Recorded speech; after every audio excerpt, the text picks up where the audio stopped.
오늘 주님께서는 애통하는 자가 복이 있다라고 말씀하십니다. 성경에는 애통에 대한 표현이 9개가 나옵니다. 9가지가 나오는데 그 중에서 주님께서 말씀하신 애통이 가장 극한 애통을 말합니다. 여기 주님이 말씀하신 애통은 가슴이 찢어지는 최고조의 슬픔을 말하죠. 요셉이 있는데 형들이 요셉을 그 애굽에 팔아버렸습니다. 그리고 나서 염소의 피를 가지고서 요셉의 옷에 묻혀요. 그리고 아버지 야곱에게 가서 옷을 보여주면서 요셉이 이 짐승한테 먹혀서 죽었습니다 라고 보여줍니다. 야곱이 그 아들 요셉의 그 피 묻은 옷을 보면서 막 애통합니다. 창세기 37장 34절에 자기 옷을 찢고 굵은 배로 허리를 묶고 오래도록 그의 아들을 위하여 애통하더니, 여기 아들이 죽었다고 생각하고 애통하는 겁니다. 아마 이 애통은 이 세상에서 느끼는 최고조의 애통일 것입니다. 여기 주님께서 애통하는 자라고 할 때 이 애통은 이 야곱이 느꼈던 애통과 똑같은 겁니다. 주님께서는 우리에게 애통하는 자가 복이 있다라고 말합니다. 이 세상에서 가장 최고조의 고통, 슬픔을 당하는 자, 그런 자가 복이 있다라고 말씀하시는 거죠. 근데 주님의 이 말씀은 쉽게 수긍하기가 어렵습니다. 주님이 이 세상에 오신 이유가 무엇입니까? 이 세상에 오신 이유가 우리에게 평화, 행복을 주기 위해서 오신 거죠. 주님께서 세상에 탄생할 때 천사들이 목자들에게 얘기합니다. 주님의 탄생을 알리면서 예수님이 탄생하셨는데 그것은 하늘에는 영광이고 땅에는 기뻐하심을 입은 사람들 중에 평화로다라고 말씀했습니다.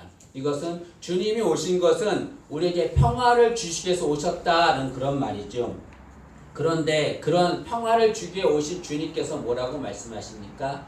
애통하는 자가 복이 있다라고 말씀합니다. 더욱이 이 당시 주님이 살던 당시의 사람들은 애통하는 것은 하나님께 저주를 받은 것이다 라고 생각했습니다. 그래서 애통하는 것을 피하고 싶어 했습니다.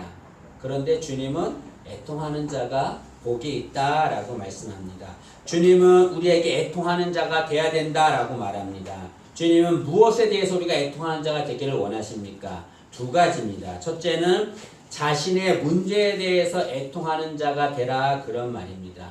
우리는 살아가면서 많은 어려움을 당합니다. 그 어려움을 당할 때 어떻게 할 줄을 모를 때가 있어요. 어떻게 해야 하나, 어떻게 해야 되나 걱정할 때가 있습니다. 주님께서는 그렇게 어려움을 당할 때, 어떻게 할 줄을 모를 때 내게 와서 애통하라 라고 말합니다. 주님은 어려움을 당할 때 당신에게 와서 애통하라 라고 말합니다. 왜 주님께 와서 애통해야 합니까? 주님께서 우리가 애통하는 그 모든 문제를 해결해 주시기 때문에 그렇습니다. 주님께서는 하루 나인성으로 이렇게 들어가셨어요. 근데 나인성에서 한 과부가 자신의 죽은 아들의 관을 들고 사람들과 함께 나인성에서 나오고 있었습니다. 그 과부는 남편을 잃었습니다. 그리고 오직 아들만을 바라보며 살았겠죠. 근데 그 아들만을 바라봤는데 그 아들도 죽었습니다. 그 관을 들고 나오고 있는 겁니다.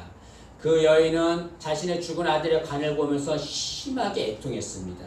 주님께서는 그 과부에게 울지 말라라고 말씀했습니다. 그리고서 그 관을 향해서 청년아 일어나라 하니까 죽은 청년이 살아나게 된 거죠. 여러분, 이 과부는 애통하고 있었습니다. 최고조의 슬픔을 당하고 있었어요. 그런데 그 고통의 문제를 누가 해결해 줬습니까? 주님께서 해결해 주신 거죠.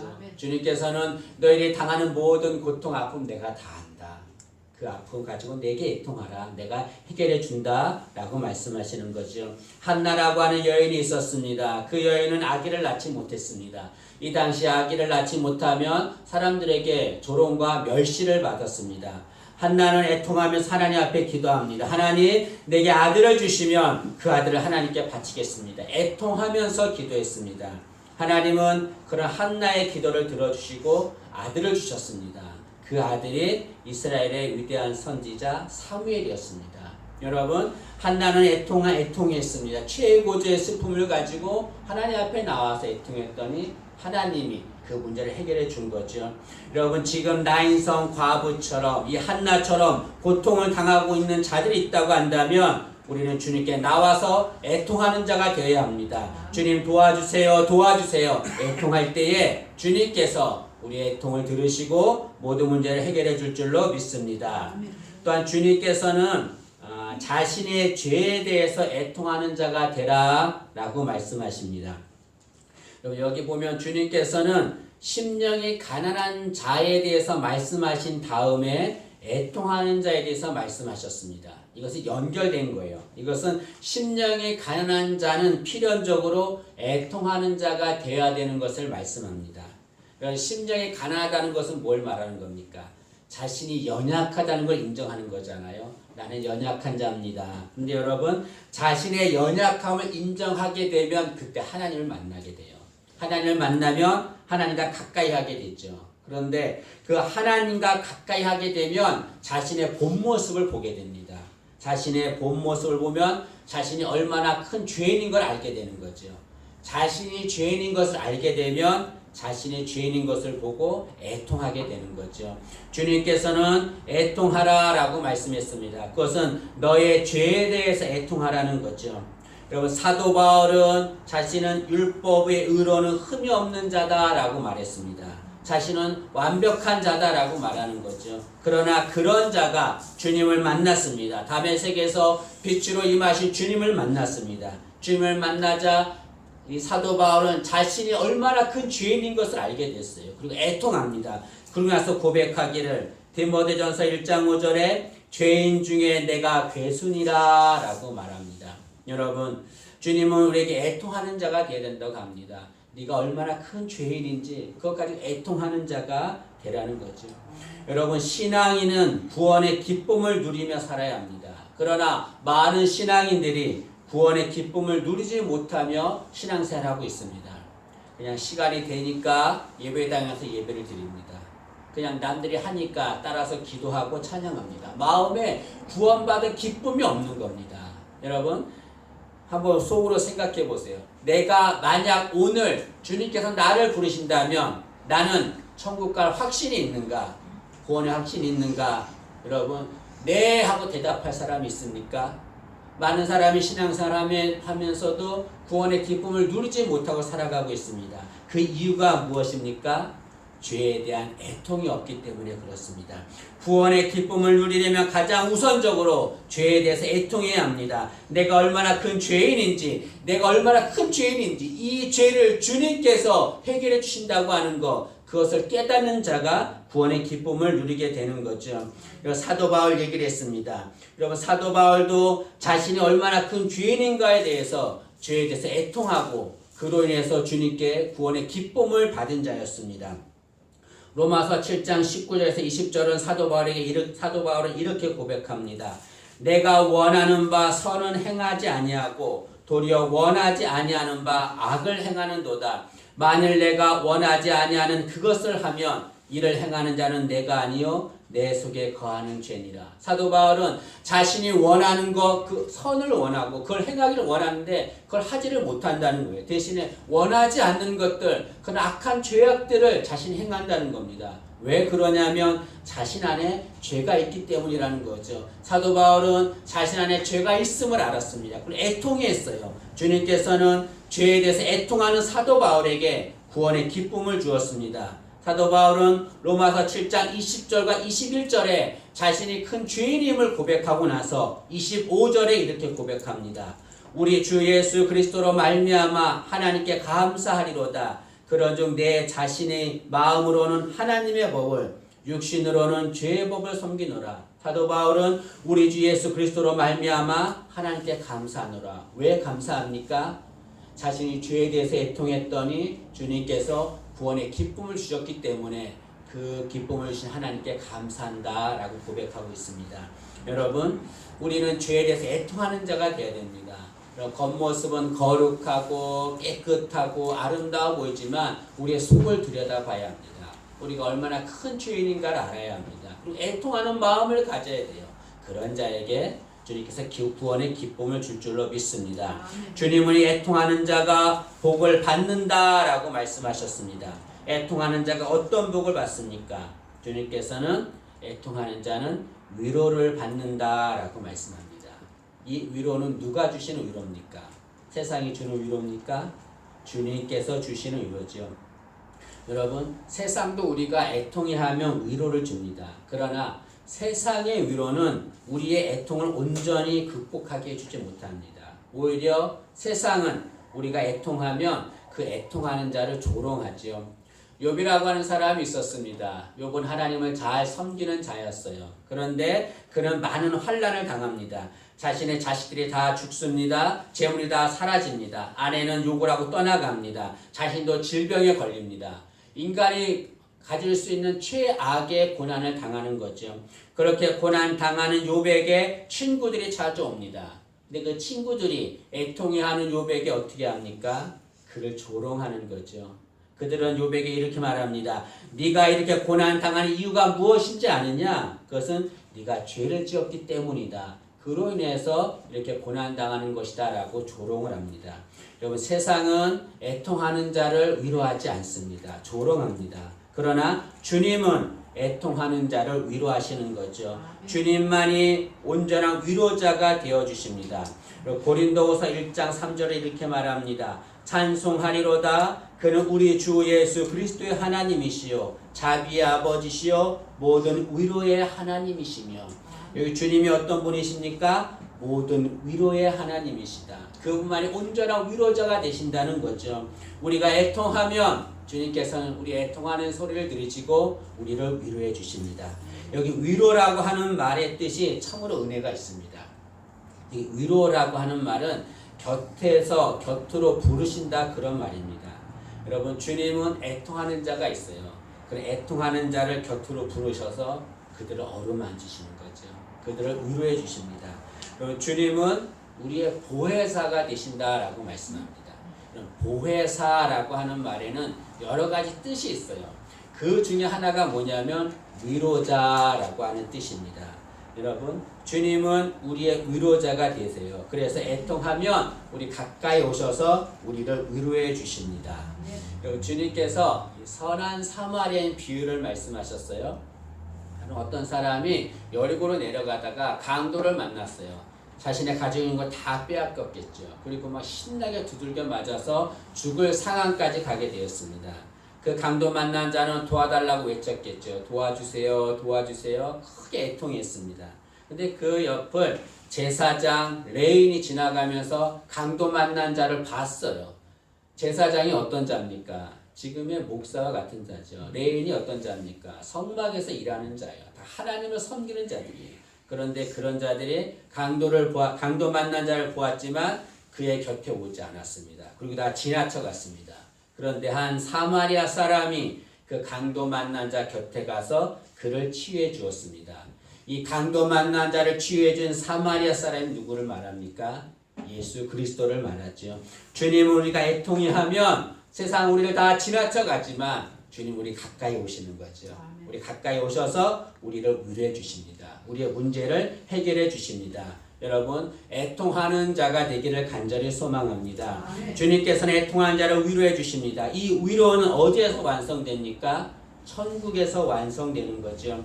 요한계시록 21장 4절에 모든 눈물을 그 눈에서 닦아주시니 다시는 사망이 없고 애통하는 것이나 곡하는 것이나 아픈 것이 다시 있지 아니하리니 처음 것들이 다 지나갔음이라. 여기 천국에 가니까 주님께서 어떻게 한다고 그랬습니까? 우리 눈에 흐르는 모든 눈물을 그 눈에서 다 닦아주신다라고 말합니다. 그리고 다시는 애통이 없게 하신다라고 말씀합니다. 여러분, 이 세상 살아갈 때 애통하면서 많은 눈물을 흘리잖아요. 그 눈물 누가 닦아줍니까? 누가 위로해 줍니까? 주님이 오셔서 눈물 닦아주고 위로해 주시는 거죠. 이 세상 살아가면서 모든 사람은 어쩔 수 없이 애통하며 살아갑니다. 그러나 이 세상 끝나고 천국 가서는 그 애통이 다 사라지게 되는 거죠. 여러분, 지금 힘들고 어려워도 주님 앞에 나와 애통하기를 원합니다. 그러면 주님께서 우리 흐른 눈물 다 닦아주시고 우리 곁에 오셔서 우리를 위로해 줄 줄로 믿습니다. 주님 이렇게 애통하면 주님께 복을 받는데, 그러나 많은 사람들은 애통하지 않습니다. 이상하잖아요. 주님께 나와서 애통하면 주님의 위로하시는 복을 받는데 사람들이 애통해하지 않아요. 여러 가지 이유가 있겠죠. 세 가지만 말씀드리겠습니다. 첫째로는 사탄의 방해 때문에 그렇습니다. 사탄은 우리가 주님 앞에 나와서 애통하려고 하면 나오지 못하게 만들어요. 상황을 만듭니다. 우리의 마음을 바꾸게 만들어요. 그래서 주님 앞에 나오지 못하게 합니다. 여러분, 그래도 그렇게 사탄이 방해해도 주님 앞에 나와서 애통해야 돼요. 그 길밖에 없습니다. 상황이 이래요, 안 돼요, 안 돼요, 막 여러 가지 얘기를 해도 그것은 나에게 국한된 거죠. 여러분, 사탄은 우리가 주님 앞에 나와 애통하지 못하도록 방해합니다. 그 사탄의 방해를 이기고 나와야 돼요. 그리고 애통해야 합니다. 그래야 위로하는 복을 받게 되죠. 그럼 바디메오라고 하는 사람이 있었습니다. 이 사람은 세 가지 어려움을 가지고 있었습니다. 그는 첫째로 이름이 없어요. 바디메오 할 때 바는 누구누구의 아들 그런 말입니다. 바디메오 그러면 디메오의 아들이에요. 이름도 없어요. 그냥 디메오의 아들 그겁니다. 이 사람은 거지였어요. 앞을 보지 못하는 맹인이었습니다. 세상에서 그 갖는 고난 중에 최고의 고난을 가지고 있었죠. 이 바디메오의 소원이 뭐였겠습니까? 앞을 보는 거였습니다. 하루는 주님에 대한 소문을 들었겠죠. 주님께서 병든 자를 고치신다더라. 그 소문을 들었고 주님에 대한 갈망이 있었습니다. 하루는 주님께서 그 곁을 지나간다는 소리를 들었습니다. 앞이 보이지 않았어요. 그러나 주님이 계신 곳을 향해 갔습니다. 그리고 바디메오는 큰 소리로 주님께 도와달라고 외쳤습니다. 다윗의 자손 예수여 나를 불쌍히 여기소서. 다윗의 자손 예수여 나를 불쌍히 여기소서. 이 바디메오는 애통하는 마음으로 주님 도와달라고 주님 앞에 나와서 큰 소리를 외쳤습니다. 그래서 사람들이 어떻게 했습니까? 잠잠하라 잠잠하라. 그가 애통해하지 못하도록 소리치지 못하도록 그를 막았습니다. 바디메오는 더 크게 다윗의 자손 예수여 나를 불쌍히 여기소서. 다윗의 자손 예수여 나를 불쌍히 여기소서 크게 더 외쳤습니다. 주님께서 그 소리를 들으시고 그를 부르시고 그의 눈을 고쳐주셨습니다. 여러분, 세상은 사탄은 우리가 주님 앞에 나와 애통해 할 때 잠잠하라 나오지 말라 애통하지 말라라고 방해합니다. 그러나 그 방해를 이겨야 돼요. 그 방해를 물리쳐야 합니다. 그리고 주님께 나와서 도와주세요 애통하는 마음을 가져야 합니다. 그럴 때 주님께서 우리 애통하는 소리를 들으시고 위로하는 복을 줄 줄로 믿습니다. 또한 사람들이 애통하지 않는 이유는 자신의 능력으로 해결하려고 하기 때문에 그렇습니다. 이런 문제 내 힘으로 할 수 있어, 내 능력으로 할 수 있어 라고 자신의 능력을 의지하기 때문에 그렇습니다. 이것은 교만이죠. 인간의 능력은 한계가 있습니다. 때문에 인간은 모든 문제를 다 해결할 수 없습니다. 그래서 어려움이 만나면 겸손해야 돼요. 겸손하게 주님께 무릎 꿇어야 합니다. 그리고 애통하는 마음을 가져야 돼요. 그럴 때 주님께서 위로하는 복을 줄 줄로 믿습니다. 또한 사람들이 애통하지 않는 이유는 그것을 나중으로 미루기 때문에 그렇습니다. 주님께 나가 애통하겠습니다. 애통하는 자가 되겠습니다. 그러나 지금은 바빠요. 나중에 가겠습니다. 나중에 상황이 되면 가겠습니다. 라고 말합니다. 그러나 여러분, 그런 자들이 기억해야 할 것이 있습니다. 그것은 그들에게 나중은 미래는 없을 수도 있다는 거죠. 그럼 미래는 그들에게 확정된 것이 아닙니다. 그들에게 없을 수 있는 겁니다. 우리는 언제 나와야 합니까? 나중이 아니에요. 지금 나와야 합니다. 지금 나와서 주님께 애통하는 자가 되어야 될 줄로 믿습니다. 여러분, 지금 주님께 나와서 애통하는 자가 되어야 합니다. 성 어거스틴은 이렇게 말합니다. 나는 점점 더 비참해졌다. 그러나 그럴수록 주님은 점점 더 가까이 나에게 오셨다라고 말씀합니다. 여러분, 어거스틴은 성자입니다. 많은 사람이 우러러보는 자예요. 그는 고백하기를 나는 점점 더 비참해졌다라고 말합니다. 나는 애통하는 자가 되었다. 그러나 내가 주님 앞에 애통하는 마음으로 나갈수록 주님은 나에게 더 가까이 오셨다라고 말합니다. 지금 주님 앞에 나와서 애통하는 자가 되기를 간절히 원합니다. 주님도 이 세상에 살면서 애통하셨습니다. 히브리서 5장 7절에 그는 육체에 계실 때에 자기를 죽음에서 능히 구원하실 이에게 심한 통곡과 눈물로 간구와 소원을 올렸고 라고 말합니다. 주님은 육체에 계실 때, 이 세상에 계실 때에 심한 통곡과 눈물로 간구와 소원을 올렸다고 그랬어요. 심한 통곡, 심한 애통을 하셨다라고 말합니다. 애통하신 주님께서는 애통하는 자들의 마음을 다 아세요. 그리고 어떻게 위로할지를 다 아십니다. 그 주님께 나와서 애통하면 주님께서 우리 곁에 가까이 오셔서 우리를 위로해 줄 줄로 믿습니다.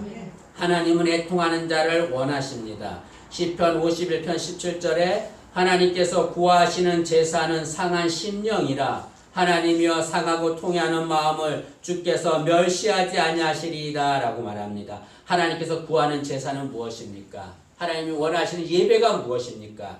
상한 심령이다 라고 말합니다. 애통하는 마음, 하나님은 그것을 원하시는 거죠. 우리가 지금 이렇게 다 나와서 예배를 드리잖아요. 어떤 마음으로 나와 예배를 드립니까? 시간이 되었기 때문에 나와 예배를 드립니까? 나오지 않을 수 없어서 그냥 나온 겁니까? 애통하는 마음으로 나와야 되는 거죠. 하나님이 원하시는 예배 어떤 예배입니까? 애통하는 마음으로 예배 드리는 거 하나님이 원하신 줄로 믿습니다. 여러분, 우리는 연약하고 나약합니다. 죄인된 모습입니다. 이런 모습 숨기지 말고 있는 모습 그대로 주님께 나와서 애통하는 자가 되어야 됩니다. 주님 도와주세요, 도와주세요. 애통하는 마음으로 나올 때에 주님께서 그런 자에게 위로의 복을 줄 줄로 믿습니다. 여러분, 우리가 이제 2020년이 시작되었는데 이 한 해 동안에 어떤 마음을 살아야 합니까? 애통하는 마음으로 주님께 나오는 그런 모습으로 사는 우리가 되어야 될 줄로 믿습니다. 애통하는 자가 되어서 주님이 주신 위로의 복을 받는 우리 모두가 되기를 간절히 소망합니다.